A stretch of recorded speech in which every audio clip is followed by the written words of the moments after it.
তাদের রায় প্রকাশ করেছিল। আজকে আমরা শুনছি সংস্কার নয় সংশোধন। আমি জিজ্ঞেস করতে চাই, আমরা কি সংশোধনের জন্য রাজপথে নেমেছিলাম নাকি সংস্কারের জন্য নেমেছিলাম? বিএনপি আজকে প্রতারণা করছে। 31 দফা দাবির 1 নম্বর দাবি ছিল তারা সংস্কারের জন্য কাজ করবে। আজকে প্রতারণার জবাব তাদেরকে জনগণের সামনে দিতে হবে। সম্মানিত ভাই এবং বন্ধুগণ, আজকের এই সমাবেশ 11 দলীয় ঐক্যের সমাবেশ।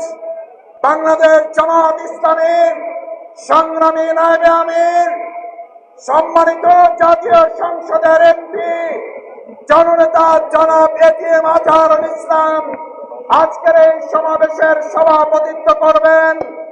জাতীয় নেতৃবৃন্দ, 11 দলের শীর্ষ নেতৃবৃন্দ বক্তব্য রাখবেন। এই বক্তব্যের মধ্য দিয়ে আমরা আশা করব শীর্ষ নেতৃবৃন্দ এমন কর্মসূচি আমাদেরকে ঘোষণা করবেন যেই কর্মসূচির মধ্য দিয়ে বিএনপি তাদের 31 দফার 1 নম্বর দফা সংস্কার বাস্তবায়ন করতে বাধ্য হয়। সেই সংস্কার আজকে 11 দলীয় ঐক্যের আহ্বানে জনগণের রায়কে প্রত্যাখ্যান করার প্রতিবাদে এবং জনগণের রায় বাস্তবায়নের দাবিতে আজকের এই বিশাল বিক্ষোভ সমাবেশ এবং মিছিল। সম্মানিত ভাই এবং বন্ধুগণ, আপনারা জানেন আমাদের এই প্রিয় মাতৃভূমি বাংলাদেশ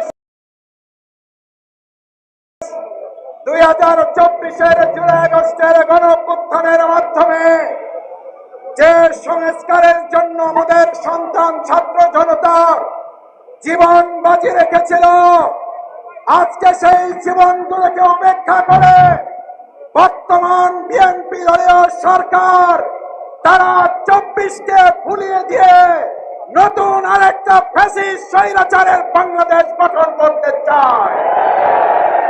তার প্রতিবাদে আমরা আজকে সংসদের পাশাপাশি রাজপথে 11 দলের নেতৃত্বে এই বিক্ষোভ সমাবেশ এবং মিছিল অনুষ্ঠিত হচ্ছে।